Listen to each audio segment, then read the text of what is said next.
You're listening to Three Makes Baby, a podcast about fertility, family, and genetics. I'm Jana Ruffnow, a fertility counselor and author of Three Makes Baby. Welcome to the show. We have a returning guest. It's always fun to hear from people that we've spoken to before, right? And this one is Allie from Half of Me podcast. In case you're wondering how Allie is doing, she actually has exciting news to share. When we spoke, she wasn't quite ready to share it with the world, but she has since shared it on her social media platform that her and her husband are expecting. Their IUI treatment after a few attempts worked, and they are pregnant. So you can tune into her space for more information on that. Congratulations, Allie. And but yeah, let's listen in on to what we were talking about a few weeks ago, which was her other life as a teacher and the changes that have happened during the beginning of coronavirus outbreak. Hey, Allie, it's great to hear your voice again. How are you? I'm doing okay. I'm surviving. Yes, it's weird times for sure. Yeah, definitely. Very weird. Yeah, well, I know that it would be great for listeners to hear from you again. Just hear how you're doing, and then also, you're a teacher, and so many people are curious about how teaching is going for students in that transition right now. And it would be great to hear your perspective on the change and how it went and the challenges and things. So Yeah. So on a personal level, I'm doing okay. I don't really have anything new to report on the, donor conceived end of stuff. But, as a teacher, this has been the craziest time of my career. I live in New Jersey, and right now the tri-state area, which is New Jersey, New York, and Connecticut, we have the highest new case rate and highest death rate of anywhere in the world of this virus. So I feel like we got hit pretty early and now pretty hard. So it's been really, really trying and really crazy to watch my state just slowly shut down. Yeah. So That is luckily scary. it is scary, yeah. But luckily for me, my district was pretty proactive in coming up with a plan to work from home. So we started talking about distance learning or virtual learning, or, there's a million different names for it now, but we started talking about it probably about a month ago. So we had an idea that this might be coming, and it's better for us to be prepared. So we started talking about turning on chat features for students. We use the Google Suite in our school. So we had our tech people turn on GChat for students and Google Meet, and just test that out before we were out of the building, as ways to keep in touch with them. And then we've been using things like Zoom to see their faces and to do like distance lessons. And that's been kind of our meat and potatoes, is just thinking about how can we stay in touch with these kids, like through text and face to face, to make sure that they're okay. So that's like our main objective. It's just giving them some FaceTime with us and checking in with them to let them know that we're okay. And nice. Just trying to keep that, personal connection going. That's been our main goal. Yeah. So at this point, does the curriculum fall? Is that almost secondary to just the consistency?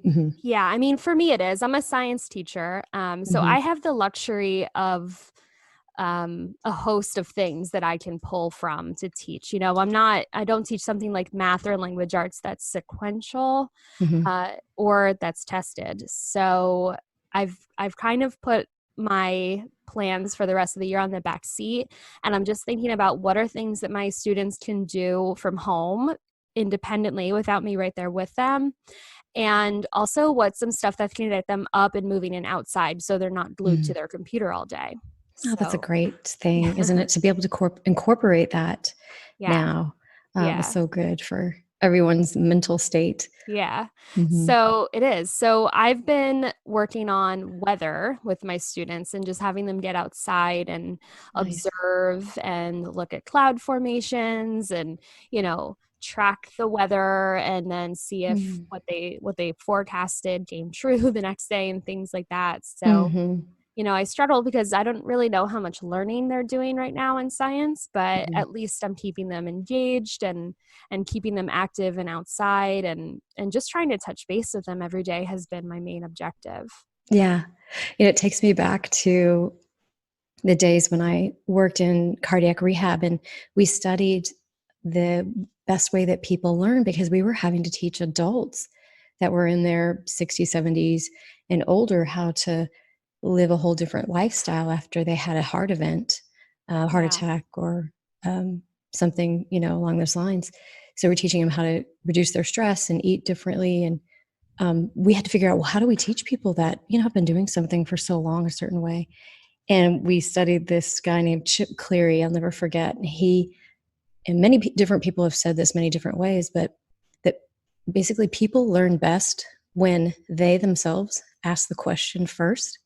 So Mm-hmm. when that curiosity in you comes up, you're more apt to retain the information for a longer time Mm-hmm. if you have the curiosity. And so the way you're teaching, it makes me think that, you're having the students go out, check the weather, observe the weather, and that then allows them the freedom to kind of come up with their own questions about weather Yeah. and discover some things on their own. And it really is an effective way of learning. It's just not the way we've been doing it since the Yeah. 50s, Oh yeah.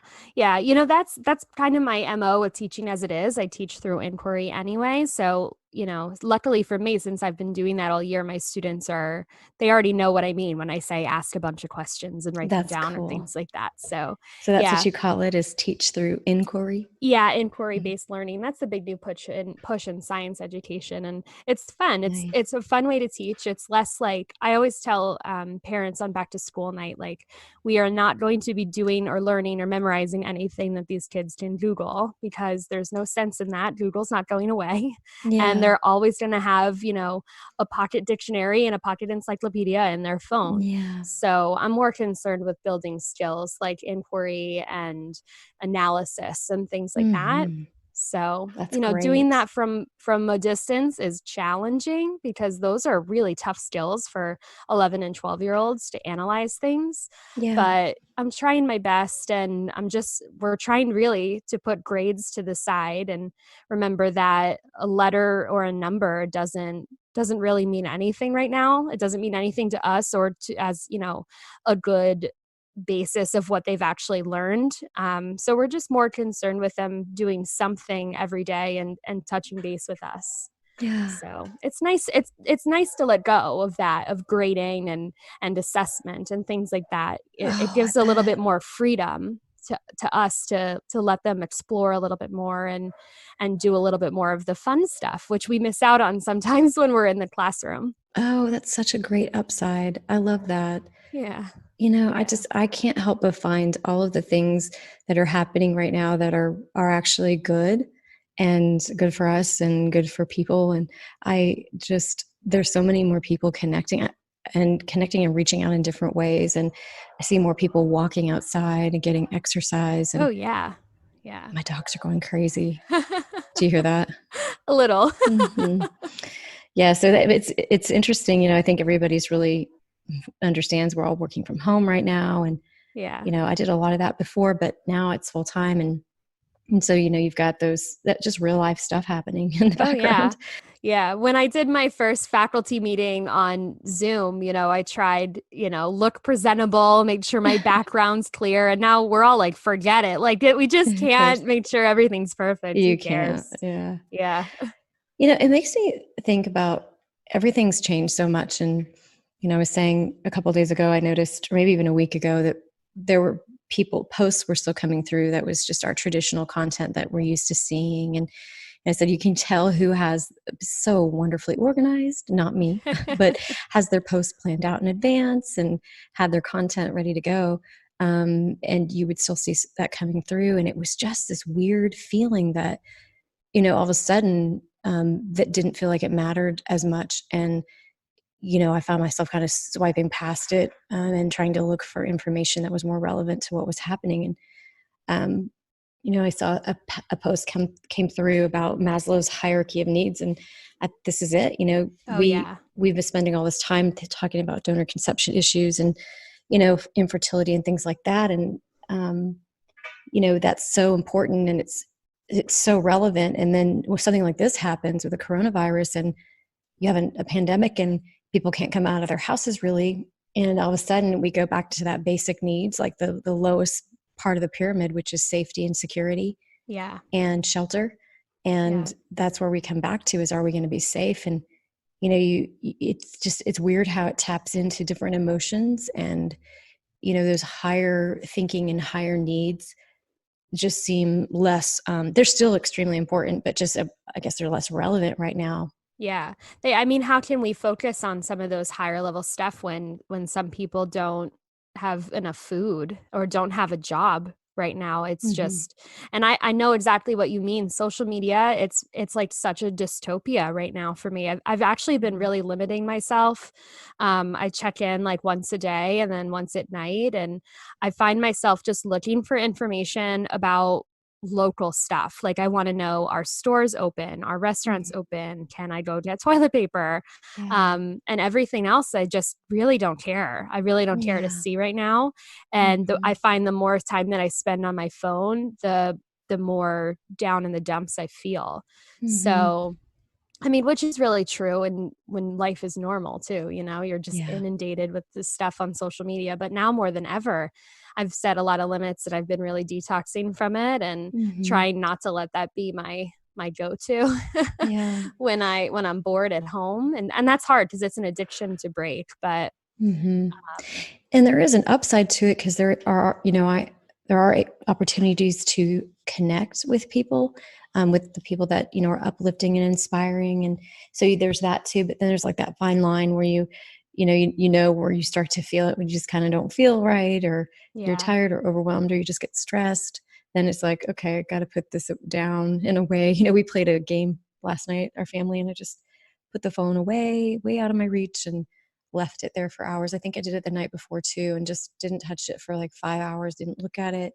And yeah, it felt like things were normal for a little bit again. So that was yeah. nice. It was a good Yeah, it reset. does feel like things are normal when you put it down. And then it's the second I Mm-hmm. pick it back up to get on Facebook, which is where I've been getting the bulk of my information, or getting on Instagram. It's like you're just reminded over and over about how terrible this is right now. And Mm-hmm. I'm just, trying to keep my own sanity and doing things like going for walks and reading and playing with my dog have been so much better for me than that mindless scrolling and just ingesting the negative news all the time. And not to say Mm-hmm. that all news is inherently negative. I do want to keep up to pace with what's going on in the world and in my town right now, but I think too much of it just is so hard right now. And Yeah. it's so easy to get stuck in that rhythm of just consuming more and more and more. Mm-hmm. But I really taking a did break that. has been good. Yeah, I really did that the first, I would say last week.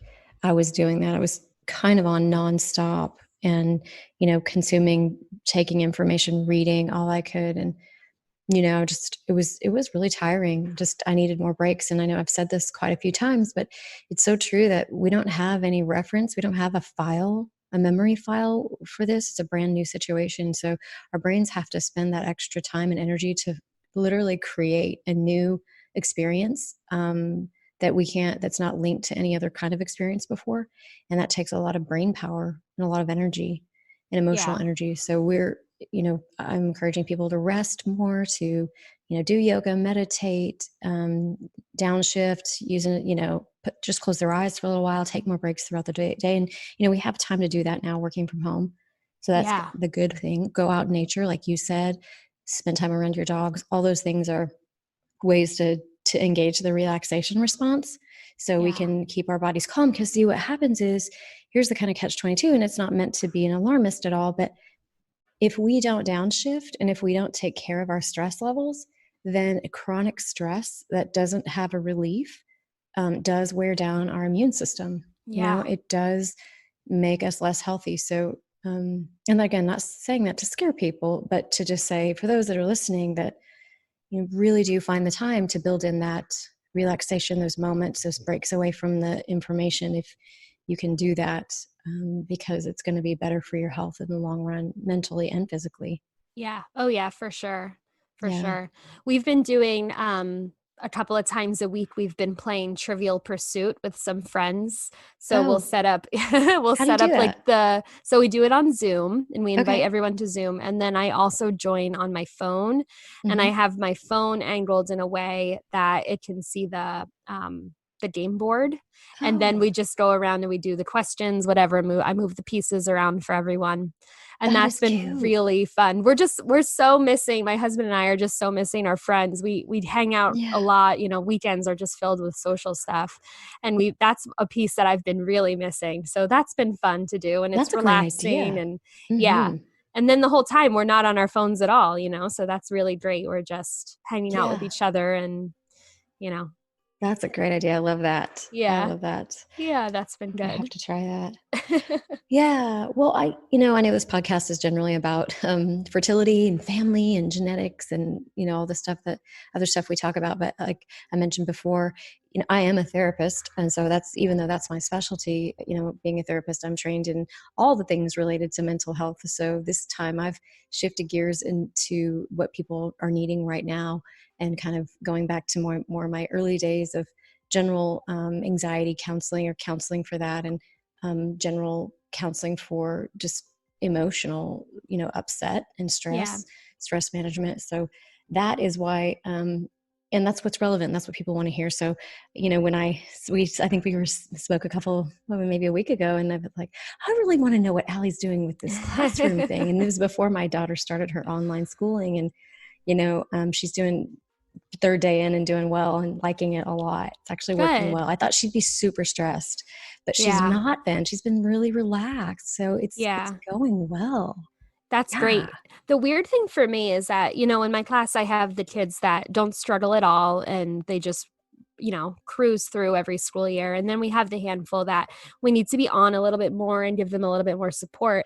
And I thought that with online learning, I would be seeing the same pattern, but I'm really not. It's actually the kids that I'm spending more time talking to have been kids that historically have an easier time in school. So that's been Okay. really interesting to me to see that shift. And I've Yeah. been talking to parents a lot, and parents are asking me, what can I do? Because they're watching their child that's been kind of, cruising right along their whole life, that they're now struggling and falling behind. Oh. So I think that this is a time for kids that have never had to develop any real study skills in their life because school has just come easy for them. Mhm. They're having a harder time adjusting. So I've been telling a lot of Oh. parents to do things like make sure they have a workstation set up that's not in their bedroom, Yeah. or, it's somewhere away Yeah. from distractions. Mhm. Um, That's great because advice. when you're faced with doing your work completely online, that's so different than a dynamic interactive classroom. A lot of Mhm. kids that might not have had any attention or focus troubles in the classroom are suddenly finding that all they want to do is be on their phones or watch TV or go outside. So Yeah. it's harder for them when they've never had to overcome that Mhm. attention barrier. All of a sudden they're faced with it and they don't know what to do. Yeah. So And that goes for people that are working at home, that are oh not used to yeah. working at home. I like I said, I've been working on and off at home, and it's hard to self-discipline, Oh but you yeah. can, by going and setting yourself a separate area away from all the distractions, if you can find it. If you're Yeah. lucky to find a little space like that or carve one out, it really can make a huge difference. Oh, yeah. I used to Yeah. be able to muddle through the little work that I did from home as a teacher just on the couch with my laptop on my lap, Mhm. but that's not working for me anymore. So I had my husband get a desk from the basement and bring it Mhm. upstairs and put it in a corner for me. And, Yeah, I'm trying to exactly. practice what I preach too, setting my own little workspace up. But yeah, Yeah. it's interesting to me that it's been really, really easy for some students and a good transition for them, and for others that I never would have thought are having a problem are really struggling with this. So Interesting. Yeah, yeah. I think at that's the really end of the interesting. day though, most teachers and most districts are just hoping that, we all get through this with our sanity intact, and there's just going to be, this cohort of learners, of kids that we went through this bump together, and we're going to have to pick back up whenever it's safe for us to go back to school and just kind of write this off a little bit, but do some other kinds of learning for now, the kinds that aren't, on the test. So it makes sense. And I think it'll open the door to new ways of learning and teaching, that getting creative, I think there'll be some good things that come from this. And I know that you and I both tend to think that way, looking for the silver lining. So, I thought it would be a good voice for you to have on here to give people some, a positive voice and hope, and just knowing that we're going to get through this and everyone's going to be fine. And, there will be times it's going to get harder before it gets better. And, we're here, I'm here if you need to talk, set up an appointment. And, there may be an episode in the future that we, we'll continue to talk about this. I will still incorporate some of the episodes I recorded before all this happened about donor conception, fertility, infertility, embryo adoption, and adoption, and some different authors and stuff on the program. So it's just kind of taken a little bit of a turn, just veering off last season, which is fine. It's a new season. That's what it's all about. We'll just kind of, be flexible and adapt with the times. So. Well, I think this is great. I mean, you got to give the people what they want right now. And, absolutely. And, like you were saying before with Maslow's hierarchy of needs, we're just at that bottom barrel right now. We just got to figure out how to get through day by day. So I think this is great. Exactly. And it's good to hear familiar voices. I know people appreciate hearing from you. So thank you for coming back on and talking about this. It was great to hear your perspective and just hear the other side of Allie's life that has had nothing to do with donor conception, right? I mean, there are other pieces to me. Yeah, way more than that. And that's kind of good for people to hear too, that we talk so much about that, but we also say that that's just one piece. It's not, it's not everything. So, And if any of you listeners are a teacher, I actually have my master's degree in educational technology. So this is kind of like my Super Bowl right now. So if you want to reach out to me about teacher questions, you can do that on my Instagram, Half of Me Podcast. Oh, that's such a great resource, Allie. Because I know I've working with some of my colleagues that are therapists that have gone to telecounseling, and they're not really don't love technology and didn't really want to do it. So they're calling me and going, how do I do this? And I love helping because I love technology. I'm like you. I love technology. Yeah. I'm that Enneagram too. I'm the helper. So if anyone, perfect. If anyone needs help with that, I'm here to help. So. Oh, that's awesome. Thanks for offering that. Great. Yeah. Well, take care, Allie, and we'll talk with you soon. Oh, talk soon, Jana. Thanks for listening. If you would like to follow me for more content, you can find me on Instagram at Jana Ruffnow LPC and Facebook. And you can also grab a copy of my book, 3 Makes Baby, on Amazon.com, BarnesandNoble.com, and Target.com. Be sure to subscribe to this podcast and rate it and share it with a friend if you like it. Have a great day.